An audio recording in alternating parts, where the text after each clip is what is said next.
je disais bienvenue et merci pour votre présence. Donc, aujourd'hui, c'est le premier d'une série de 4 midis littéraires sur la thématique des utopies au féminin. Et ces événements-là s'inscrivent dans le cadre de notre grande série Refonder les histoires, qui a pour thématique cette année Refonder les utopies. Et c'est des événements qui sont réalisés en collaboration avec le Parlement des écrivaines francophones. Et donc, je vais vous présenter notre animatrice Lise, qui elle-même se fera le grand plaisir de présenter notre invitée Faouzia Zouari. Donc, Lise Gauvin est essayiste, romancière et professeure québécoise. Elle a publié une trentaine d'ouvrages, parmi lesquels La fabrique de la langue de François Rabelais à Régent du Charme et L'engagement, et aussi L'écrivain et la langue au Québec. Elle a reçu le prix du Québec Georges-Émile Lapalme en 2018 et en 2020, l'Académie française lui a remis la grande médaille de la francophonie. Elle est membre de l'Académie des lettres du Québec et du Parlement des écrivaines francophones. Ses derniers titres sont Et toi, comment vas-tu? Un roman, Des littératures de l'intranquillité, un essai, et Créer, écouter, portrait d'artistes et d'écrivains, écrivaines, ainsi que une co-direction avec Faouzia Zouari, La francophonie au féminin, un espace à inventer. Voilà, c'est à moi.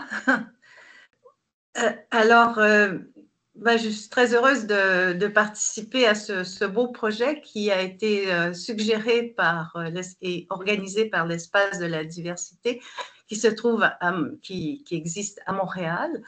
Et nous allons maintenant, nous commençons cette série de 4 entretiens qui se situent dans le prolongement de notre rencontre d'avril dernier à Montréal, qui avait comme titre La francophonie au féminin inventée, une rencontre qui avait été proposée par le Parlement des écrivaines francophones en collaboration avec le Festival Métropolis Bleu et l'Académie des lettres du Québec. Donc, nous allons poursuivre notre réflexion avec 4 parlementaires qui sont Faouzia Zouari et puis Marie-Jo Ali, Sedef Esser et Yam Yared. Je ne les ai pas nommés dans l'ordre parce que Yam va venir avant Sedef. Alors voilà ce qui nous attend et je remercie les personnes qui sont là et particulièrement Fazia de se prêter à cet entretien. Alors, Fazia Zouari, elle est essayiste et romancière. Elle est née dans le nord-ouest de la Tunisie. Elle vit à Paris depuis 1979. Docteur en littérature comparée de la Sorbonne Nouvelle, elle a travaillé à l'Institut du monde arabe avant d'intégrer le journal Jeune Afrique. Et puis, elle préside actuellement le Parlement des écrivaines francophones, dont elle est la fondatrice et dont la fondation remonte à 2018 à Orléans. Elle est aussi chevalière de l'Ordre des arts et des lettres de la République française. Elle a à son actif plus d'une vingtaine d'essais et de livres. Je vais nommer seulement quelques titres. Parmi ses premiers, Pour en finir avec Sherazade, La retournée, et parmi ces derniers, je signale Le corps de ma mère, Molière et Sherazade, Valentine d'Arabie, Par la fil je t'ai cousu. Et elle est lauréate de plusieurs distinctions, dont le prix des 5 continents de la francophonie pour Le corps de ma mère et le Grand Prix littéraire de Provence pour le Comar d'or de Tunisie. Alors, Fazia, merci d'être là. Et on va commencer peut-être par te situer dans le temps. Je me réfère à un de tes derniers livres qui est Par le fil je t'ai cousu, qui a eu le Grand Prix des lecteurs en 2023. Et tu écris à propos de ton époque, je suis né au milieu du siècle, entre ces deux versants, penchés tour à tour sur l'un et l'autre, à en avoir le vertige, négociant alliance et conflit entre ces deux moitiés, celle qui s'en allait avec la France et celle qui arrivait avec une nouvelle Tunisie. Et alors tu dis, le fait d'être né ainsi t'oblige à une drôle de gymnastique, c'est-à-dire tu dois refuser, tu dois t'habituer à refuser en acceptant et à accepter en refusant, c'est-à-dire oui et non à la fois. Pourriez-vous, on va se dire vous comme c'est suggéré dans les entrevues journalistiques, alors je passe maintenant au vous. Pourriez-vous nous décrire brièvement ces deux époques auxquelles vous référez, ces deux versants du siècle dans lequel vous êtes obligé de faire une gymnastique? Alors, mais c'est une belle gymnastique. Je suis née effectivement avec l'indépendance de la Tunisie. Ça me rappelle souvent cette phrase de Céline qui dit « Je suis née au mois de mai, je suis le printemps ». Alors moi, pour m'amuser de temps en temps, je dis « Je suis née en 50 ». La Tunisie a été indépendante en 55-56 et je suis l'indépendance. En fait, je ne suis pas je suis à la fois l'indépendance, mais son contraire. Je suis née à une époque où toute la Tunisie traditionnelle, millénaire, existait encore, et où il y a une nouvelle Tunisie qui s'ouvrait après le départ des Français de la Tunisie, qui sont restés de 1881 à 1956. Et donc, je me suis retrouvée à un croisement de l'histoire dans lequel, en fait, je n'ai pas vécu de déchirement, dans lequel j'ai eu l'impression de tout coopter, de tout faire entrer en moi. Et donc, il y avait toutes sortes de possibilités. J'aurais pu exactement avoir le destin de ma mère, qui, elle, se voilait, qui, elle, a vécu et vivait comme les femmes musulmanes vivaient il y a des siècles de ça, qui n'a jamais été à l'école, qui est une façon de perpétuer la tradition patriarcale, et elle m'aurait en fait cloîtrée derrière les murs, comme elle l'avait fait pour mes sœurs aînées. Mais je suis née à une époque où le chef de l'État de Bourguiba a dit maintenant les filles doivent aller à l'école. C'était devenu quelque chose d'obligatoire. Et donc, la grande histoire décidait de ma petite histoire. Et donc, me sortait du destin de ces femmes depuis des siècles pour ouvrir une nouvelle ère à laquelle, hop, j'allais à l'école. Donc, je faisais partie des premières promotions, dans mon village en tout cas, à aller à l'école et à échapper à cette réclusion à laquelle j'aurais pu être soumise. Et c'est pour ça que je dis, voilà, je suis au milieu, tout date en moi. En fait, je date de toujours. Je date du passé comme je pourrais dater de l'avenir. Et donc, c'est accumulé en moi et je le vis sans drame ni tragédie. Je crois que j'ai souvent été un être de rupture, pas de rupture, mais de consensus, comme le sont les Tunisiens d'une façon générale. C'est-à-dire qu'ils réunissent même les contraires. Voilà donc pour ma naissance. Donc voilà, j'avais deux destinées. Je pouvais aller sur un chemin ou sur un autre. Et en fait, je suis allée sur les deux chemins ensemble, à partir desquels, d'ailleurs, j'évoque le passé, mais je me projette aussi dans l'avenir. Oui. C'est un travail d'équilibriste alors. Mais vous dites que vous ne savez même pas la date de votre naissance. Et tout ce qu'on vous a dit, c'est qu'il pleuvait, c'était une sorte de déluge et que c'était au moment où les Français partaient. Et vous dites même que c'est mal vu d'enquêter sur son passé dans votre société. Bien sûr, surtout pour une femme, d'enquêter, de dire qui suis-je, où je vais, d'employer même de dire je. Mais en fait, ce qui était assez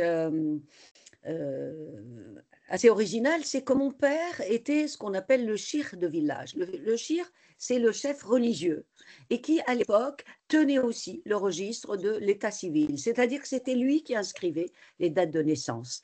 Mais en fait, il inscrivait les dates de naissance de tous les petits villageois et il oubliait toujours ses propres enfants. Ce qui fait qu'on a souvent assisté à des querelles entre ma mère et mon père. Et nous, enfants, on dit, mais on est né quand?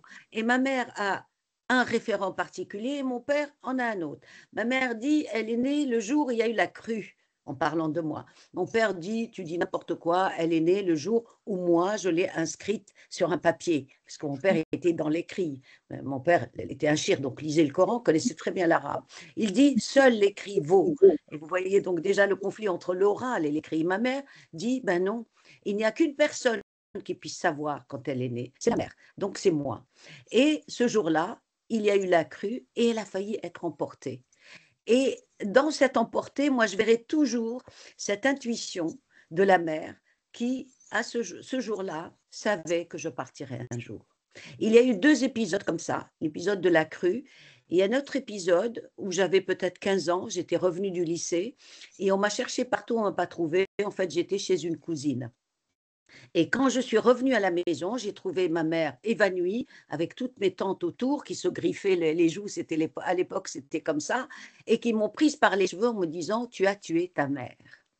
Et en fait, parce que ma mère a cru que j'avais pris le train et que je m'étais enfuie avec un cousin qui, à l'époque, travaillait en France. Alors que ce n'était pas du tout comme ça. Pour moi, la France n'existait pas, j'avais aucun projet de départ, mais pour ma mère, j'étais déjà partie. Donc cette intuition qui m'a été d'ailleurs expliquée par un psychanalyste, moi je ne l'aurais pas su toute seule, qui m'a dit ce jour-là, ta mère a su que tu allais partir. Et voilà, donc, et c'est pour ça donc, que je ne connais pas vraiment ma date de naissance et je connais si peu de choses en fait. Je n'ai pas de photographie. Vous savez, ici, on vous demande toujours, donnez-nous une photo quand vous étiez petite. Mais je n'ai pas de photo. On n'avait pas de photo, ni de photographe au village. Donc, je ne peux pas fournir de photos quand je vois des. Je lisais il n'y a pas longtemps Simone de Beauvoir qui dit j'étais née tel jour à telle adresse, tout est avec tellement de précision. Je me dis ben non, moi je n'ai rien, je n'ai que des souvenirs. Et encore faut-il savoir s'ils sont vrais ou pas, s'ils n'ont pas été déformés par les années. Mais non, je n'ai pas de photos. J'ai juste l'image d'une petite fille, comme je le dis, sans corps. Et je Oui. crois que j'ai fait exprès de ne pas avoir de corps. Comme ça, j'étais invisible et personne ne pouvait me dire ne va plus à l'école, ne va plus dans la rue. Parce que mes sœurs ont été comme ça. Elles ont fait 2 ou 3 ans d'études et comme c'était avant l'indépendance, on les a envoyées, donc ne sachant pas leur âge. Et en fait, après 2 ou 3 ans d'études primaires, elles avaient des seins, elles avaient des formes. Et ma mère a dit maintenant, ça suffit. Ce sont des jeunes filles. Et moi, j'étais à l'école, j'avais 12 13 ans, j'avais pas de seins, j'étais maigre, mais comme un clou. Et pour moi, j'étais un mouvement, je n'étais jamais un corps. Et je raconte d'ailleurs par le fil je t'ai cousu toute cette scène de sortilège pour ferrer l'hymen d'une fille que j'ai subie moi-même dans ce village où on prononçait, on vous faisait aller et venir sur un métier à tisser en prononçant la même phrase. Dieu fasse qu'elle soit ferrée comme un mur et qu'aucun homme ne puisse la déflorer, d'où par le fil je t'ai cousu. Et j'ai subi moi-même ça. Et dans ma tête d'enfant, quand ma mère a fait faire ça, j'étais fermée. Aucun homme ne pouvait m'approcher. Donc j'ai perdu mon corps et je crois que j'ai passé des années à le rechercher. Et je pense qu'il n'y a que l'écriture qui a pu me le rendre. Oui. Ben, c'était le régime traditionnel dans lequel vous êtes né. Vous êtes né le 8e enfant d'une famille d'origine berbère. Et c'était quand même une société très matriarcale parce que à un moment donné, vous dites maman assise au milieu du temps à surveiller et à commander comme Dieu lui-même. Les femmes avaient quand même un certain pouvoir dans cette société. Quel était ce pouvoir? Alors, ma mère spécialement avait un pouvoir incroyable. C'est-à-dire qu'elle commandait derrière les murs. Il y avait des femmes comme ça, des matriarches, dont la parole pesait énormément et qui constituaient dans le village le pilier, la solidité de la tribu. Et d'ailleurs, on allait toujours demander conseil à ma mère beaucoup plus qu'à mon père. Mais ma mère, elle perpétuait la tradition. Donc, en quelque sorte, elle confortait le village dans la même histoire qui est celle de la domination des hommes sur les femmes. Donc, il y avait quelque chose de tout à fait contradictoire chez cette femme qui était en toute puissance, mais dont la puissance servait à museler les filles et, en tout cas, à surveiller l'honneur des filles. Donc, c'est comme ça que des femmes sont parfois contre les femmes, mais sans le savoir. Ma mère ne savait pas, mais pour elle, on lui a donné ce genre de sceptre, ce pouvoir pour garder l'honneur des femmes, et donc elle perpétuait sans le savoir la domination des hommes. Mais elle était beaucoup plus forte que mon père, et à preuve, les 2 fois où j'ai été sauvée pour ne pas rentrer définitivement à la maison, après l'école primaire, elle a dit, ça y est, maintenant, c'est terminé, les études. Là, c'est mon père qui a dit, mais non, laisse-la, tu vois, elle est toute maigrichonne, on la voit, laisse-la encore quelques années. Et quand j'ai eu mon bac, donc plus tard, elle a dit, maintenant, c'est une jeune fille, il faut qu'elle rentre à la maison. Et là, c'est un autre homme, mon frère, qui m'a sauvée en lui disant, laisse-la encore étudier encore. Donc, vous voyez, le schéma n'est pas le même, il est inversé. Mais ça ne veut pas dire, mais c'est une exception, ça reste quand même une exception. Oui, fort heureusement. Mais vous dites aussi que les bébés filles boivent dans le lait maternel la consigne du silence. Alors vous avez transgressé jusqu'à un certain point l'interdit d'écriture qui était pour les femmes, que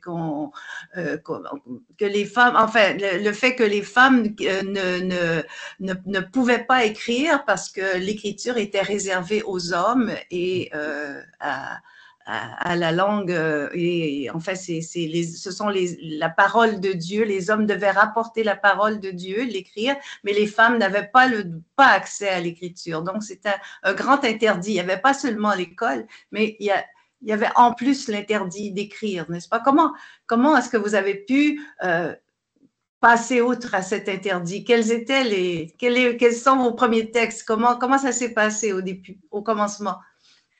Alors, en fait, si je devais faire le bilan de ma vie, je trouverais que je suis une femme qui n'a pas cessé de pécher. J'ai commis tous les péchés, en fait, tous les interdits. Puisque d'abord, effectivement, je suis allée à l'école, là où on n'allait pas à l'école. Après, j'ai traversé la frontière, là où on ne traversait pas les frontières. Je me suis exilée. J'ai épousé un homme étranger, un chrétien, là où on avait le devoir d'épouser un musulman. Et j'ai écrit dans la langue des infidèles, qui est la langue des colonisateurs et des Français. Donc effectivement, mais tout ça, je n'ai pas fait un plan et je me suis dit, je vais être la rebelle de la tribu. Non, tout ça s'est fait petit à petit. J'ai péché, transgressé, essayé de réconcilier à la fois. Et effectivement, je suis dans une tradition où je devrais être Sherazade, c'est-à-dire celle qui raconte, et quand le jour advient, il ne reste plus rien de ses paroles. Alors que mon père, et donc l'espèce masculine, était faite pour écrire la loi, pour écrire la religion, pour écrire l'histoire avec un grand H. Et voilà qu'une fille dit, moi aussi, je veux écrire. Donc je rentre dans ce territoire et je me souviens que à Montréal, j'avais dit cette chose, que je rentre en conflit avec ma mère, parce que là, j'écris là où ma mère a transmis l'oralité, et a dit que nous étions en territoire d'oralité. Donc, mais au début, en fait, je ne me disais pas que j'allais écrire. C'est pour ça que je vous dis, j'ai jamais de plan établi. Je ne croyais pas que j'allais écrire un jour. J'adorais la langue française parce que j'étais amoureuse je le raconte dans Molière et Sherazade, parce que j'étais amoureuse de mon professeur de français, tout simplement. Donc, comme quand on se fait une belle coiffure ou on met un rouge à lèvres, moi, je faisais de belles dissertations voilà, pour plaire à mon professeur. Et donc, il aimait bien. Il disait, j'ai retrouvé un ou deux livres où il disait, elle finira par écrire un jour. Et puis, en fin de compte, je suis allée à l'université. J'avais le choix entre l'arabe et le français, parce qu'on étudiait à l'époque les deux langues à la fois. J'aurais pu tout à fait continuer en arabe. Et en fin de compte, j'ai continué en français et je n'ai pas écrit, j'ai continué jusqu'au moment où j'avais une thèse de doctorat, après laquelle je me suis essayé un livre qui était une biographie romancée. Et après quoi, j'avais écrit un livre, mais en m'amusant, mais qui restait pendant des années à vivre, qui s'appelle Pour en finir avec Sherazade. Vous voyez, donc dès le départ, j'avais cette envie de couper avec l'oralité de Sherazade et d'inscrire la parole féminine dans l'écrit pour qu'elle reste et de faire en sorte que cette parole ne soit pas là pour amuser la gente masculine, ne soit pas là pour dire le matin, si je ne raconte pas, il va me tuer le matin, mais qu'elle soit une parole libre qui ait lieu où on veut, à l'heure qu'on choisit et qui puisse se parler de soi-même et non pas, comme Sherazade, raconter des histoires tierces pour sauver sa tête. C'est ce pari-là, en fait, qui était dans cette envie de rompre avec Sherazade, à laquelle d'ailleurs j'oppose une héroïne ou une légende, celle de Nidaba, qui, dans l'histoire orientale, Nidaba, c'est la déesse de l'écriture. On le connaît peu, mais la déesse le dieu de l'écriture était une déesse et elle s'appelait Nidaba. Donc, j'oppose les deux mythes. À partir de quoi? Donc, je vais écrire ce livre et petit à petit, eh bien, ça va être, comment vous dire, ça va être la chose qui va me prendre pas seulement mon temps, euh, pas seulement mon désir, mais mon être lui-même. C'est-à-dire qu'après, je me dirais, mais en fin de compte, je ne sais rien faire d'autre. Tout ce que j'ai fait jusque-là, ça ne servait pas à grand-chose, c'était pas ma vocation. Et que, voilà, c'était l'écriture, mais même si je l'ai trouvée à la fin. Et maintenant, voilà, entre la vie et l'écriture, il n'y a pas de frontière. Je me perds entre les deux, mais s'il n'y avait pas d'écriture, je ne vivrais pas. Et je dirais même que c'est plus important que la vie dans le sens de la réalité elle-même. Donc j'avance avec ça, et donc j'avance dans une autre tradition qui n'est pas la mienne, mais c'est de l'ordre de l'histoire et des choses que d'avancer comme ça. Oui, donc c'était au départ, c'est ça, les travaux scolaires et puis ensuite les travaux universitaires, disons, et après c'était en fait, la découverte ou en fait, le rejet de cette figure, de ce modèle Sherazade pour lui opposer celle qui est Dinaba, qui est une déesse sumérienne. Est-ce que tu peux nous en parler davantage? Tu peux nous faire l'histoire de cette Dinaba? Qu'est-ce qu'elle a fait exactement? En fait, j'ai écrit ça il y a très très longtemps et tout à l'heure j'ai retrouvé par hasard, mais c'est un seul exemplaire que j'ai. Est-ce que je suis en train de regarder où je parle de Nidaba? Si je trouve quelque chose, je vous le lis tout de suite. Alors, est-ce qu'elle est là? Est-ce qu'elle est là? Nidaba. Nidaba contre Sherazade, pour qu'apparaisse l'autre visage d'une femme trop vite cantonnée dans les traits de la conteuse de nuit. Imposture d'une histoire qui n'aurait retenu du deuxième sexe que le second rôle de raconter, divertir ou mieux transmettre, mais ne point créer par simple plaisir. Alors, je n'ai pas grand-chose sur Nidaba, mais je pourrais encore. J'ai dû l'écrire ailleurs, mais là, je ne l'ai pas. Mais bon, sachez quand même, et c'est peu connu, que Nidaba, c'était la déesse de l'écriture et qu'on pourrait toujours opposer dans un procès contre Sherazade le personnage de Nidaba. Oui, c'était un beau projet. Et par rapport à la mère qui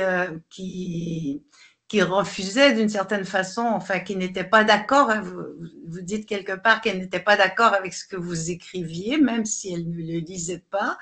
Est-ce que il y a eu à un moment donné une compréhension, une réconciliation, ou est-ce que vous avez écrit ce merveilleux livre qui est Le corps de ma mère, qui a eu le prix des 5 continents, où vous racontez toute un peu cette relation problématique avec la mère, avec les sœurs aussi, avec le milieu dans lequel vous avez été élevé, et comment vous étiez comme un peu autre, enfin, vous étiez un peu à l'écart de ces rituels funéraire et tout, mais est-ce qu'elle a compris finalement ce que vous avez voulu faire à travers l'écriture? Est-ce qu'il y a eu récompense? Je ne pense pas, pas du tout, parce que d'abord, quand elle tenait un de mes livres, elle le tenait à l'envers, hein, elle ne savait pas lire. Et je pense qu'elle n'a jamais voulu poser de questions. C'est comme rentrer dans une maison mystérieuse et dangereuse. Donc, elle ne voulait pas rentrer là-dedans parce que ça pouvait couper le fil avec sa fille, rompre quelque chose. Donc, elle n'a jamais posé de questions. Mais pour elle, écrire a toujours constitué un danger. Elle savait que cette fille-là, elle pouvait revenir sur le passé, elle pouvait déverrouiller les secrets, elle pouvait ouvrir les portes du secret familial qui devait rester fermé, elle pouvait exister par elle-même. Et ça, elle ne pouvait pas le concevoir. Quand le corps de ma mère est sorti, elle était décédée, ma mère. Mes sœurs ne lisent pas le français. Et c'est en quelque sorte une chance pour moi. Ce livre, sur la couverture chez Joël Osfeld, c'est marqué récit. Et dans la version tunisienne, donc, c'est marqué roman.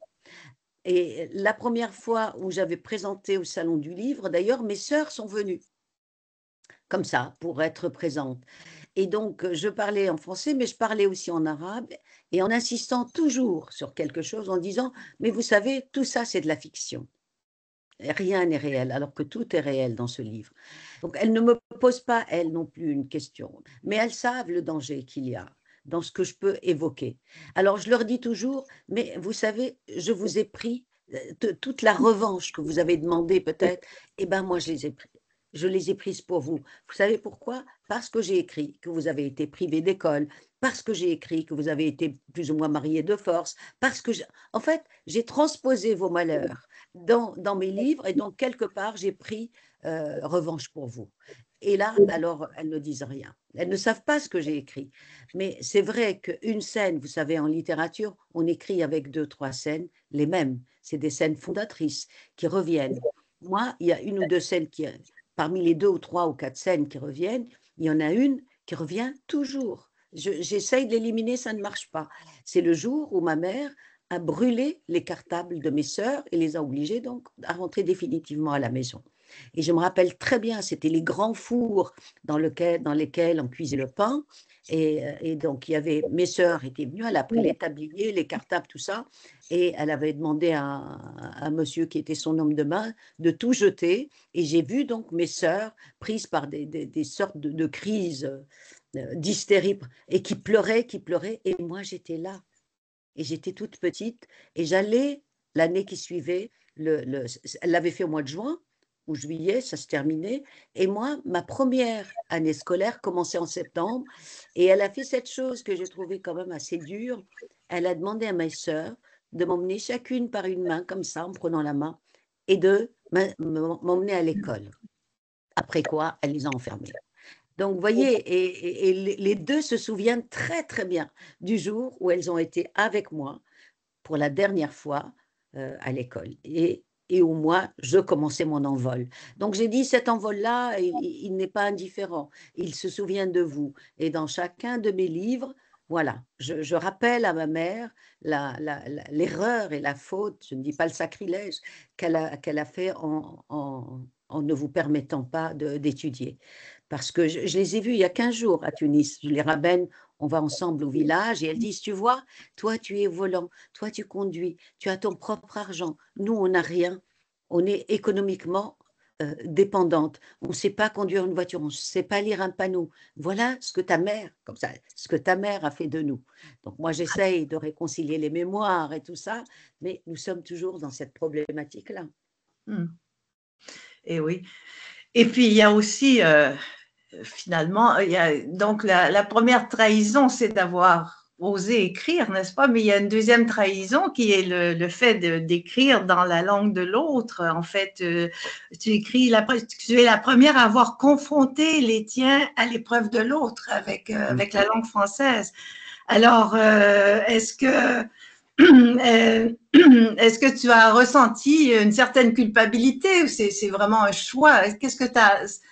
est-ce que tu as hésité entre les deux langues à un moment donné, ou est-ce que ce choix de la langue française s'est imposé à toi comme une nécessité? Parce que tu écris aussi ailleurs, je crois que c'est dans Molière et Sherazade, que le français te permettait de dire je. Ça te permettait finalement d'être plus, enfin, d'oser dire je dans cette langue qui n'était pas ta première langue, en fait. Elle te donnait Ouais, plus de liberté, quoi. alors, ce n'est pas une question de liberté. J'en parlais hier au Salon du Livre à Tunis. On peut dire je dans la langue arabe, mais ça dépend de quel jeu on parle. Ce n'est pas une question de liberté. C'est autre chose. C'est parler à partir d'un territoire différent, avec des valeurs différentes. Chaque langue a son ADN. Et l'ADN du français, mélangé à mon ADN à moi, en tant que Tunisienne, donne quelque chose de différent. Donc, ce n'est pas la liberté que je cherche. Je trouve que j'aurai beaucoup plus de liberté le jour où j'écris tout ce que j'ai écrit en français, tout ce que j'ai osé écrire en arabe. Là, ce serait une vraie liberté. L'enjeu est autre. Écrire en français, dès qu'il s'est agi d'autres livres, ça ne me posait pas problème. Mais à partir du moment où, après la mort de ma mère, j'ai décidé, parce qu'avant, c'était impossible. Je ne pouvais pas. Il y avait quelque chose qui m'empêchait. Et je le raconte d'ailleurs dans ce livre. En fait, c'est après la Révolution. Ma mère est morte en 2008. En 2011, il y a eu la Révolution. Et je me suis dit, si tu n'écris pas aujourd'hui sur ta mère, étant donné les changements énormes qui étaient en train d'avoir lieu en Tunisie, tu vas la perdre à jamais. C'est-à-dire, cette Tunisie d'avant, et là on revient à la moitié du siècle, d'avant les années 50, cette Tunisie ancienne de ta mère, elle est en train de disparaître avec la Révolution. Donc, retiens-la. Donc, l'écriture, elle retient. Mais ça a été très difficile. Comment écrire ma mère dans une langue qui, pour elle, est la langue de l'infidèle et la langue du colonisateur? Mais ce n'est même pas la domination politique, c'est la religion. Ce n'est pas la langue des musulmans, ce n'est pas la langue arabe. Et j'avoue que ça a été très difficile au début de l'écrire. Et j'ai dû, de temps en temps, mais je l'ai avoué parfois à des gens qui m'écoutaient ou qui me lisaient, qu'il y a eu des fois où je suis allée au cimetière, comme cette fois-ci, donc il y a une semaine, j'étais à Tunis, j'étais sur sa tombe, et il y avait une sorte de demande de pardon, voilà, je t'ai écrite dans une langue qui n'est pas la tienne. À partir de ça, donc il y a toujours cette culpabilité jusqu'au moment où j'ai trouvé en moi-même une réconciliation, une solution. Je me suis dit, poser la question, c'est quoi la langue maternelle? Est-ce que c'est la langue de ta mère? Et je me suis dit, non, la langue arabe n'est pas la langue de ma mère, c'est la langue de mon père, puisque ce sont les hommes qui décident dans le monde arabe. Ce sont les hommes qui écrivent, ce sont les hommes qui parlent dans l'espace public. Donc, les femmes sont souvent silencieuses. Et alors, mais ce n'est peut-être pas ça la langue maternelle. Il faut redéfinir la langue maternelle. Et je me suis dit, à partir du moment où tu penses que tu as réussi à écrire ta mère dans une langue où tu ne la trahis pas, eh bien, c'est peut-être ça la langue maternelle. C'est-à-dire la langue maternelle est la langue qui dit ta mère sans la trahir, avec tout son imaginaire, avec tout son passé, avec tout ça. Donc, c'est pratiquement une langue utérine. J'appelle ça une langue, c'est la langue de l'intérieur de soi. Et cette langue qui est le français, qui devient notre langue utérine, notre langue de l'intérieur, c'est elle notre langue maternelle. Oui, c'est très beau.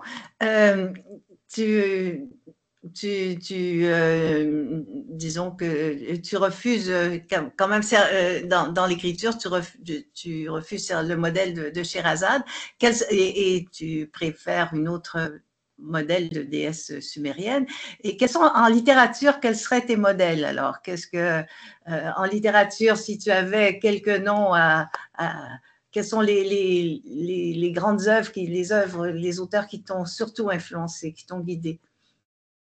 Alors, bon, mon premier roman que j'ai adoré, c'était bien sûr Emma Bovary. D'ailleurs, j'ai beaucoup écrit autour de ça, et même j'ai écrit une lettre à Flaubert en lui disant, voilà, je t'ai connue, j'étais toute jeune.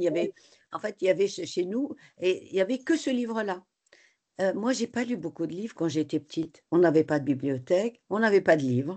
Et donc, je lisais le même livre 10 fois. Et je le dis d'ailleurs, on devient écrivain non pas parce qu'on a beaucoup lu, mais parce qu'on a lu un seul livre 10, 15 fois. Et moi, j'ai lu Madame Bovary, je ne sais pas combien de fois, et je me rappelle, il y avait le Coran de mon père, Madame Bovary à côté. Heureusement, mon père ne savait pas ce qu'il y avait, tous les adultères qu'il y avait dans le livre à côté. Donc pour moi, c'était ça. C'était mon bovarisme arabe en quelque sorte. C'était de rentrer dans cet univers-là, qui était un peu le mien, parce que c'était la campagne, c'était on s'ennuie, etc. Et voilà, si je peux citer un livre du début, c'est celui-là. Et après, bien sûr, il y a eu d'autres livres. Après, c'est Marquez, que Cent ans de solitude a été pour moi un livre extraordinaire. Et après, les gens me disent parfois, tiens, c'est du réalisme. Ce que tu écris, c'est du réalisme, comme on disait d'ailleurs à Marquez, c'est du réalisme magique en croyant qu'on invente. Mais en fait, et je trouve que Marquez disait cette phrase qui était tout à fait, que je ferais mienne, il disait, non, je n'invente pas, je raconte les choses comme ma grand-mère me les racontait. Et moi, je raconte les choses comme on les raconte au village. Je vous donne un exemple. Vraiment, tout est raconté comme on me le raconte là-bas. Le prochain, j'étais dans mon village parce qu'il faut que je m'inspire là-bas. Euh, je suis en France depuis des décennies, mais il me faut absolument rentrer là-bas pour recharger les batteries parce que tout est là-bas. Pour vous dire comment on décrit dans cette région qui est la mienne, qui est une région typique d'imaginaire différent, je parlais avec une écrivaine tunisienne qui fait partie de notre Parlement, qui est Emna. Et on parlait du personnage de la conteuse. Et elle parlait d'une conteuse qui venait auparavant, qui racontait des histoires. Et quand moi je parle de ma conteuse, c'est complètement différent. C'est-à-dire que c'est une femme qui voyageait, qui venait l'été, et après elle disparaissait. Et ma mère disait, elle venait glaner le blé et mendier. Et ma mère disait, quand elle part, c'est parce qu'elle a 7 maris, et dans chaque région de Tunisie, il y avait un mari, donc elle le rejoignait. Et nous, on était sûrs que c'était ça, que cette femme, c'était une sorte, pas d'ogresse du sexe en quelque sorte. Donc les personnages se fabriquent comme ça. Quand ma mère dit je suis née à l'époque du prophète, eh ben elle le croit et moi je le crois. Voilà, c'est comme ça, d'où cette écriture. Je parle de ça parce que je vais renouer avec cette écriture où j'ai été en contact avec des personnages qui sont extraordinaires, dont un peintre qui a creusé une grotte en pleine campagne, qui peint dans une grotte et qui est en train d'inventer des légendes. Et ces légendes, il construit autour de lui des choses qui fassent en sorte que ces légendes soient réelles. Vous le saurez dans le prochain, mais voilà, je suis dans cet univers-là où on est dans un imaginaire qui est typique de cette région et dont je n'arrive pas à me départir en fait. Oui. Mais je vais rester au-dessus parce que je suis passée du vous au-dessus de façon disons, sans trop m'en apercevoir. Donc, dans un recueil collectif qui va paraître dans quelques jours, publié aux éditions des femmes, qui porte le titre Nos exils, Oui. tu écris un texte qui est intitulé Voilà, qui est là. Dyslexie. Est-ce que tu peux nous expliquer ce titre? À quoi renvoie ce titre, Dyslexie, à propos de l'exil? Qu'as-tu à Oui, dire sur ton exil? alors ça m'est arrivé encore ce matin. J'étais à Tunis dans une maison, j'étais dans mon village dans une maison, j'étais à Mamet dans une maison, je suis à Paris dans une maison. Et donc ce matin, quand je me suis réveillée, je me suis trompée en tout. C'est comme pour la langue. Je me réveille le matin, je parle l'arabe parce que j'étais en Tunisie. Et là, j'ai cherché où je pouvais allumer la lumière. C'est exactement ce que j'écris. J'ai cherché où je retrouvais le café. J'ai cherché. Donc c'est ça la dyslexie. C'est en fait cette incapacité à retrouver les lieux parce qu'on est dans plusieurs lieux à la fois. Pour moi, l'exil, c'est ça. Et ce n'est pas du tout négatif. C'est-à-dire que c'est une force donnée, c'est presque euh, un bonheur que de se perdre dans les lieux. Et j'explique personnellement que, en fait, l'exil, ce n'est pas une question de lieu ou d'espace. L'exil, c'est une question de temps. C'est-à-dire que ce qui me pèse, ce n'est pas de ne pas être dans mon pays natal, puisque en 2 heures d'avion, moi, j'arrive à Paris. Chez moi, je peux meubler, tout faire à la tunisienne et être chez moi, c'est comme si j'étais en Tunisie. J'explique que l'exil, c'est l'absence, non pas par rapport à l'espace, mais par rapport au temps.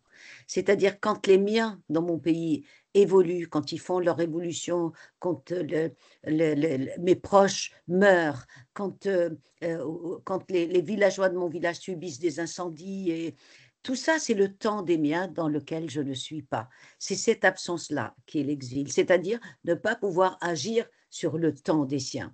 C'est quand les femmes dans mon pays descendent dans la rue et qu'elles demandent leurs droits et que je ne suis pas là. Parce qu'elles, elles font évoluer les choses. Alors ici, qu'est-ce que je fais, vous allez me dire? J'écris. Est-ce que j'influe sur le temps de la France? C'est une question à poser. Et là se pose toute la question, justement, Oui, du fait de se retrouver dans des pays autres. mais Est-ce qu'on... Oui, pardon. tu influences, je crois, beaucoup les femmes qui écrivent, qu'elles soient de France ou d'ailleurs, ou du Québec, et je voudrais que tu nous expliques un peu nous donner l'origine de cette aventure merveilleuse à laquelle nous collaborons et qui s'appelle le Parlement des écrivaines francophones, qui a été fondé en 2018 à Orléans par toi et aussi avec la collaboration de Laïla Slimani et de CEDEF et SER. Et quels sont les objectifs de ce Parlement? Enfin, quelle est la proposition? Dans le manifeste, il est question d'une parole collective et de ce droit de regard sur une histoire qui continue de se faire sans nous. Est-ce que tu pourrais nous dire davantage en quoi tu as senti cette nécessité de créer une association, un lieu de rencontre, un lieu de discussion qui s'appelle le Parlement des écrivaines francophones, à laquelle nous sommes très heureuses de participer? Parce qu'en fait, à l'origine, j'avais entendu parler d'un Parlement des écrivains européens qui s'était constitué pendant ce qu'on a appelé les années noires en Algérie, dans les années 90, avec l'émergence de l'islamisme et toutes les atrocités qui ont eu lieu. Il y a eu un collectif d'écrivains qui se sont entraidés entre eux pour faire venir des Algériens, pour être présents pour les écrivains qui sont en danger. Et donc, j'avais cette idée du Parlement. Le Parlement parce que, bon, c'est démocratique, c'est une représentativité de quelque chose. C'est le débat aussi, le Parlement. Et je me suis dit, il faut absolument faire quelque chose avec les femmes. Et les femmes francophones, parce qu'il faut qu'on parle d'une seule voix. Et comment ce français-là, on va le moduler, on va le tisser, on va y greffer des choses, nos imaginaires. Et parce que la voix des femmes est devenue de plus en plus importante. Donc, créer une plateforme de solidarité qui mette en exergue la littérature féminine, l'écriture féminine. Voilà, nous ne sommes plus des Sherazade, parce qu'on croit aussi que les écrivains sont derrière leur ordinateur. C'est pour dire non, nous sommes au rendez-vous d'histoire, nous prenons de position, nous défendons les femmes écrivaines à qui on porte atteinte, mais nous défendons aussi la cause des femmes. Et du coup, ce qui est extraordinaire dans cette plateforme, donc j'avais, moi, exprimé l'idée comme ça, lors d'une rencontre où j'étais invitée à Orléans, et le maire de l'époque, Olivier Carré, m'a dit à la fin de la rencontre, écoutez, c'est une belle idée, je prends. Et donc, il a pris cette idée, et j'en avais parlé donc à Laïla Slimani, avec qui je travaillais à Jeune Afrique. J'ai travaillé un moment à Jeune Afrique, il m'a dit, ah d'accord, c'est bon, et donc voilà. On est parti, maintenant nous sommes à peu près 200. Il y a des choses, enfin, c'est pas à moi de le dire, qui se passent sur tous les plans, au point de vue de l'édition, puisqu'on a plusieurs livres, au point de vue de notre cabaret, des lectures, dont le dernier a eu lieu le 28 avril. Le procès qu'on a fait à Montréal aussi, on a été très bien accueillis. Cette façon de dire aussi que nous inventons, voilà, non seulement nous déconstruisons les discours, mais nous en inventons aussi. On n'est pas là pour détruire, on est là pour construire. D'où cette idée, ce concept de francophonie au féminin qu'on a fait émerger à partir du Québec, dont l'espace restera toujours quand même le Québec, comme pour Orléans, ce n'est pas une idée, mais c'est une plateforme qui est née là-bas, ce sera toujours un pays de naissance. Nous sommes aujourd'hui à peu près plus que 200, et voilà, ce qui est extraordinaire, c'est les amitiés qui naissent entre les filles. Et c'est ce murmure féminin qui est toujours là. Et comme ce sont des écrivaines, vous faites l'économie d'un tas de choses qui ne vont pas, d'une mauvaise écriture, de préoccupations plus ou moins, voilà. Elles s'entendent, elles ont des idées, elles écoutent, elles savent ce que c'est, la littérature. Donc elles rentrent facilement dans les livres des autres. Et surtout, il y a des amitiés qui naissent. Moi, personnellement, j'avais eu très, très peu d'amies femmes parce que c'était l'époque où quand on voulait être une femme libérée, on fréquentait que des garçons. Et je n'ai découvert l'amitié féminine que tard. Et avec le Parlement, j'ai l'impression, je me dis, mais comment on peut vivre sans le féminin? C'est pas le harem ancien, c'est un harem moderne dans lequel il y a toute l'intelligence, voilà, tout l'éveil au monde et aux problèmes du monde, et aussi toute cette façon de dire, nous voulons être une solution pour le monde, d'où l'utopie Oui. dans laquelle je suis. Dans quelle mesure l'écriture peut-elle changer les imaginaires, refaire le monde? Quel est le pouvoir de l'écriture, d'après toi? Alors, l'écriture en général, bien sûr. L'écriture des femmes pour changer. On l'écrit dans l'espoir de changer les imaginaires d'une certaine façon. Bien sûr, pas seulement changer le discours, les imaginaires, déconstruire. Par exemple, nous, on se disait, Élise, et tu sais bien, on va faire un procès qui va s'appeler Faut-il condamner Ève? Et nous, qu'est-ce qu'on dit? Mais pourquoi, depuis toujours, on a considéré que Ève est coupable, qu'elle est coupable de tous les maux de l'humanité, et elle a fauté ce premier jour où elle a mangé la pomme. Oui, d'accord, mais elle a mangé la pomme, mais en fin de compte, c'est la naissance de l'individu en soi, de l'humain, de la curiosité vis-à-vis des choses. Donc voilà le nouveau discours. On dit non, on fait une plaidoirie pour Ève. Quand on fait une plaidoirie pour Ève, on fait une plaidoirie pour le féminin. Et donc, on dit que en revenant à cette mythologie trop masculine, en la remettant à l'endroit, on peut aussi avancer d'autres idées et dire à partir d'une base assainie en quelque sorte, féminisée, voilà ce que nous pouvons faire au monde. Et un monde tel que vous le voyez, c'est-à-dire aux prises avec les guerres, les crises, etc. Qu'est-ce que nous les femmes, nous pouvons aujourd'hui offrir au monde. Et quand votre thématique, c'est refonder le monde, eh bien, c'est vraiment quelque chose de très important pour moi, pour nous les femmes et pour le Parlement. Comment refonder le monde? Et donc, refonder, c'est revenir à Ève. Et je me rappelle que quand j'étais venue au festival Métropolis Bleu, eh bien, c'était ça l'utopie que j'avais. Refonder le monde, revenir au début, c'est-à-dire dire, tiens, mais si au début, au lieu d'un dieu, il y avait une déesse, ça ne se passerait pas de la même façon. S'il n'y avait pas deux frères qui sont entretués, mais deux sœurs, elles ne se seraient pas entretuées. Et donc, voilà. Si c'était une femme, on aurait 5 commandements et non pas 10. Est-ce que tu les as, ces commandements-là? Oui, effectivement, je les avais parce que j'avais tout inversé. Les garçons ne sont jamais contents. Je disais que le couple, il aurait eu deux filles, ça aurait été très bien. On n'aurait pas eu d'ailleurs toute l'histoire de la psychanalyse sur les Freud, le mythe voilà, comment tuer son père, etc. On aurait fait l'économie d'un tas de choses. Il n'y aurait pas eu de prophète, ni de fils de Dieu, ni de barbu, et que l'homme donnerait la directive aux femmes, et que là, elle ferait pas 10 commandements, mais 5 seulement, où elle dirait, tu préserveras la vie avant tout, tu préserveras la planète, tu n'en as qu'une seule, n'empêche personne d'être heureux, tu feras la paix avec tout ce que Dieu a créé, tu accueilleras l'étranger comme si c'était ton propre enfant. Voilà les 5 commandement qu'une femme peut faire, une femme qui est du côté de la vie. Alors les gens disent, ah oui, mais c'est utopique, etc. Mais bon, écoutez, c'est une utopie à laquelle on croit et je pense que le monde avance aussi avec, non pas des certitudes, mais avec des utopies.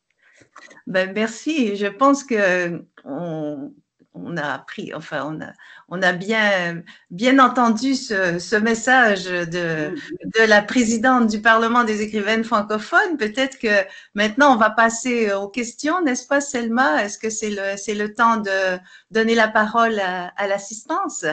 C'est effectivement le moment de passer aux questions si vous voulez bien. Et n'hésitez pas soit à lever la main ou tout simplement à... On n'est pas un très gros groupe, vous pouvez juste vous ouvrir le micro et parler. Je vais peut-être juste prendre la parole et m'excuser d'être arrivée en retard auprès de Fauzia et de Lise, parce que j'avais deux réunions sur Zoom, ça n'arrête pas du tout. Donc, je suis arrivée au milieu de cet échange, je trouve absolument intéressant. Et je voudrais peut-être juste revenir sur cette notion d'exil, Fauzia, que vous avez abordée, qui m'intéresse beaucoup parce que j'ai peut-être, si j'ai le courage, un projet d'écriture sur les exils, donc au pluriel. J'aime beaucoup, et puis ça m'intéresse vraiment, ce déplacement que vous avez proposé de l'exil, qui n'est pas un lieu forcément, même si vous avez dit en premier temps, je suis en exil lorsque je cherche des lieux, que je ne les retrouve pas là où je suis, de dire que l'exil, c'est plutôt une absence au temps, hein, pas de manière générale, mais au temps des autres. J'aime vraiment beaucoup cette idée, mais je me demande si l'exil n'est pas les deux, justement, et c'est une absence au lieu et une absence au temps. Donc, vous avez, dans un premier temps, commencé à dire que vous ne retrouvez pas les choses parce que vous êtes ailleurs, puis ensuite vous dites, mais finalement, c'est plus le temps. Enfin, peut-être que c'est variable aussi. Il y a parfois se sentir exilé, c'est quand on n'est pas dans le temps des autres, en fait, ceux qui nous sont proches ou dont nous sentons proches. Et parfois, c'est parce qu'on est vraiment dans un autre lieu aussi, hein, dans lequel on est étranger et où on retrouve pas les repères. Et donc, c'est vraiment une combinaison des deux à géométrie variable, en fait. Voilà. Donc, mais peut-être que. Oui, non, mais tu as raison. Ça doit être les deux. Mais en fait, moi, ce qui diminue peut-être ce décalage dans l'espace, qui fait que je le sens moins, c'est peut-être par le fait d'écrire, justement. Hmm, C'est-à-dire, quand vous écrivez, vous êtes toujours, vous créez un endroit, un milieu, un pays dans lequel vous êtes. Et comme vous donnez pratiquement vous immobile, vous ne bougez pas, et vous avez cet espace-là. C'est peut-être ça qui me fait croire que voilà, je suis dans le même espace, quel que soit le pays où je suis. mhm, Donc ça amoindrit l'impact de l'exil. mhm. Il y a autre chose aussi qui m'intéresse dans l'exil, c'est que l'exil, c'était quelque chose, quand on parlait d'exil, c'était les grands exils fondateurs du Oui, monde. bien Quand on sûr. parlait de Lénine, quand on parlait de Bourguiba, quand on l'a exilé dans l'île, je ne sais pas où en France, et que à partir de là, il est rentré, il a reconstruit un pays. Donc, alors que notre exil à nous, c'est une banale aventure d'immigration. Vous voyez ce que je veux dire? Mhm, Parce que qu'est-ce qu'on fond de nous dans l'exil? On est plutôt confronté à des problématiques, à des images qu'on véhicule qui sont fausses, etc. Mais on ne, il faut se poser la question de la fondation dans l'exil. L'exil mhm. moderne est une aventure commune, voilà. Donc c'est pour ça Oui. que je veux pas, je considère parfois que c'est comme disent les Mhm, journalistes, un marronnier. Mais ce qui est plus intéressant, et peut-être qu'on continuera avec ça, moi ce qui m'intéressait avec cette thématique, c'est l'histoire féminine de l'exil, c'est-à-dire conjuguer l'exil depuis toujours jusqu'à maintenant. Et dans un premier plan d'ailleurs qu'on avait fait, il était question de parler des premières exilées de l'histoire. Par exemple, vous prenez la reine Didon, elle est partie de Tyr, elle a fondé Carthage. mhm. Et donc, les figures mythiques de l'exil, et en venir jusque-là, pour dire que l'histoire de l'exil, de la migration, laissons de côté la migration, c'est plus important. L'histoire parce que vous n'avez pas ces retombées voilà, douloureuses, mais l'histoire de la migration, des femmes, qu'est-ce qu'elle a donné au monde. Souvent, on n'en a pas parlé. On a parlé du regroupement familial, quand il s'agit de l'homme qui revient avec ses femmes, ses enfants, etc. Mais qu'est-ce que les femmes, quand elles émigrent, quand elles migrent, comment ça se fait? C'est cette histoire-là, moi, qui m'intéresse. Dans la grande histoire, raconter la migration au féminin. Oui, super intéressant. D'ailleurs, une des grandes exilées, des premières, parce qu'il était question d'Ève tout à l'heure, puis je ne vais pas monopoliser la Oui, parole, c'est Lilith, bien sûr. Hein, donc, bien sûr, bien hein, sûr. donc, elle a été Voilà un envoyée exemple pour au nous. ciel. En fait, ça, c'est une figure absolument fascinante. D'ailleurs, l'exil par les femmes est rarement choisi. C'est peut-être ça aussi, hein, un aspect tout à fait fascinant. Donc, les femmes sont exilées ou elles choisissent de s'exiler parce qu'elles suivent les grands aventuriers, hein, donc, où elles restent éternellement. Puis, juste un petit mot encore sur l'exil. Est-ce que le livre va être disponible bientôt au Ah Québec, oui, Lise? Oui? ah, Lisa, Nos je ne sais pas. exils? Ben, les éditions des femmes sont assez peu distribuées au Ouais, Québec c'est ça. et on s'en occupe de main à main, disons. Je ne Non, sais sinon, pas. il faut que je vais demander à quelqu'un de me l'apporter de Paris. Moi, je Donc, peux. il est sorti Oui, là. oui, il est là. Moi, j'ai reçu 2 exemplaires. Si je vois Lise, je lui donne un pour toi. Ben, c'est trop gentil, je peux quand même l'acheter. Tu as quelqu'un d'autre peut-être à qui le donner. Vas-y, ah, c'est vraiment Mais j'en gentil. apporterai quelques-uns quand j'irai à Bon, Paris. ben, très bien. Et puis tu les Donc, à la revendras prochaine Oui, lecture, à grand prix. évidemment au on, double du prix. on a un cabaret le 13 mai autour de ce livre-là, à la Maison des éditions des femmes. Mhm. Moi, je serai à Paris seulement à la mi-juin. J'ai un colloque à Ah Rouen oui. après, mais donc au plus tard, je pourrais toujours l'acheter à ce moment-là aussi. Alors, Selma, est-ce que nous avons terminé notre entrevue? Est-ce qu'on aurait peut-être le temps de prendre une dernière question, si quelqu'un a une question?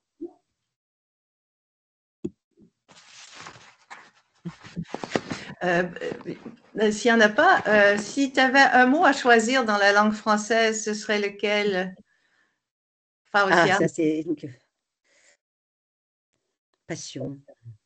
Passion? Passion, oui. Oui. Et si tu rencontrais la petite fille de 5 ans, qu'est-ce que tu lui dirais? Ah ouais, ça, c'est le genre de question piège auquel je ne sais jamais répondre. Je ne sais pas, franchement, j'aurais pu dire tu as bien fait, mais est-ce qu'elle a vraiment bien fait? Quand je suis en train de réfléchir, quand je parlais du bilan, j'étais dans mon village, je me dis allez, fais le bilan. Qu'est-ce que tu as fait en France? Qu'est-ce que ça t'a apporté? Et si tu étais restée comme tes sœurs, est-ce que tu aurais été moins malheureuse ou plus je me suis posé toutes ces questions parce qu'elles avaient parfois un bonheur si facile. Elles ne se torturaient pas avec un tas de pensées. Elles voyaient le monde autrement. Elles s'ennuyaient sans jamais se plaindre parce qu'on est dans un village où on dit quand on ne s'ennuie pas, on s'ennuie. Vous voyez, donc le temps est autre. Je me suis coupée peut-être de ce temps-là. Donc, qu'as-tu fait de ta vie? As-tu bien fait ou pas bien fait? Voilà, c'est sous forme de questions. Ben, nous te remercions d'être là, en fait. Merci à toi, Mer- Alice, et merci à Selma aussi. Merci beaucoup, Lise. Merci, Fauzia, pour cette rencontre passionnante. Et je remercie aussi les personnes qui sont présentes. Et on aura d'autres belles rencontres à venir pendant tout le mois de mai. Donc, ce sera un plaisir de vous revoir à nouveau. Merci tout le monde. Merci à vous. Merci et bonne journée. Au revoir.